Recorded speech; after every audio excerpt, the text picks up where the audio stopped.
പണ്ട് പണ്ട് പണ്ട് പണ്ട് നമ്മുടെ മുതുമുത്തച്ഛന്മാർ കായ്കളും കനികളുമാണ് കഴിച്ചിരുന്നതെന്ന് നമുക്കറിയാം.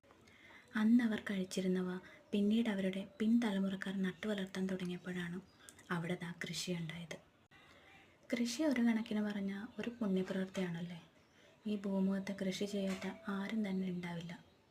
ചുറ്റുപാടുമുള്ള മണ്ണിൽ ഒരു പയറുമണിയെങ്കിലും വിതച്ചാലും ഒരു തൈയെങ്കിലും നട്ടാലും അത് കൃഷി തന്നെയാണ്. ഇങ്ങനെ ചെറിയ ചെറിയ ഘടകങ്ങൾ ചേർന്നാണ് വലിയ വലിയ കൃഷിരീതികൾ രൂപം കൊള്ളുന്നത്. അങ്ങനെയാണെങ്കിൽ പുതിയൊരു ജീവൻ ഭൂമിയിൽ സൃഷ്ടിക്കുന്ന ഈ കൃഷി എൻ്റെ അഭിപ്രായത്തിൽ ഒരു പുണ്യപ്രവൃത്തി തന്നെയാണ്. പ്രകൃതിയെ ഒരു കുഞ്ഞിനെ പോലെ സ്നേഹിച്ച് ബഹുമാനിച്ച് അതിൽ നിന്നും ആനന്ദം കണ്ടെത്തുന്ന ഭൂമിയിലെ ഏറ്റവും ഭാഗ്യശാലികൾ നമ്മൾ മനുഷ്യന്മാർ തന്നെയാണ്. അതിലേറ്റവും ഭാഗ്യശാലി ആരാണോ? ഈ ഞാൻ. അപ്പോൾ പുതിയ തലമുറയെ വാർത്തെടുക്കാനുള്ള സമയമായിട്ടുണ്ട്.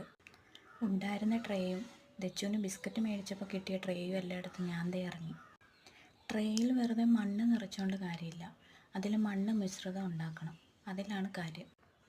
ഇവിടെ മണ്ണ് മിശ്രിതം തയ്യാറാക്കാനായിട്ട് ഞാൻ എടുത്തിട്ടുള്ളത് അറക്കപ്പൊടി, പിന്നെ ചാണകപ്പൊടി, പിന്നെ കമ്പോസ്റ്റ് പൊടി. ഇതിൽ അറക്കപ്പൊടി ഉണ്ടല്ലോ, മരം മുറിക്കുന്നിടത്തൊന്നും പോയി വാരി എടുത്തുകൊണ്ട് പോകുന്നതാണ്. ചാണകമാണെങ്കിൽ അപ്പുറത്തെ വീട്ടിൽ പോയി എടുത്തിട്ട് വന്നതാണ്. പിന്നെ ആ കമ്പോസ്റ്റ് ഇല്ലേ, അതൊരു പ്രധാനപ്പെട്ട ഒരു കാര്യമാണ്. അതെനിക്ക് ഒരാൾ തന്നതാണ്, പക്ഷെ അതൊരു മനുഷ്യനല്ല. അപ്പോൾ കമ്പോസ്റ്റിൻ്റെ കഥ ഞാൻ വേറൊരു വീഡിയോയിൽ കാണിച്ചു തരാം. അപ്പോൾ ഇതെല്ലാം കൂടെ കുറച്ച് മണ്ണും കൂടെ ചേർത്ത് നന്നായി കൈകൊണ്ട് കൂട്ടി തിരുമ്മി ട്രേകളിൽ നിറയ്ക്കാൻ പോവുകയാണ്. ഇതുപോലത്തെ ട്രേ ഒക്കെ നമുക്ക് മേടിക്കാൻ കിട്ടും, പക്ഷേ ഇതെനിക്ക് കിട്ടിയതാണ് കേട്ടോ, ഞാൻ മേടിച്ചതല്ല. എനിക്ക് കുടുംബശ്രീ വഴി പച്ചക്കറി തൈകൾ കിട്ടിയായിരുന്നു. അപ്പോൾ ആ തൈകൾ നട്ടതിന് ശേഷം ഞാൻ ട്രേ എല്ലാം സൂക്ഷിച്ച് വെച്ചിരുന്നതാണ്. ട്രേകളിലെല്ലാം ഇത് നിറച്ചതിന് ശേഷം നമ്മൾ ജസ്റ്റ് ഒന്ന് നനച്ചു കൊടുക്കുന്നുണ്ട്, ചെറുതായിട്ട് നനച്ചു കൊടുക്കുക.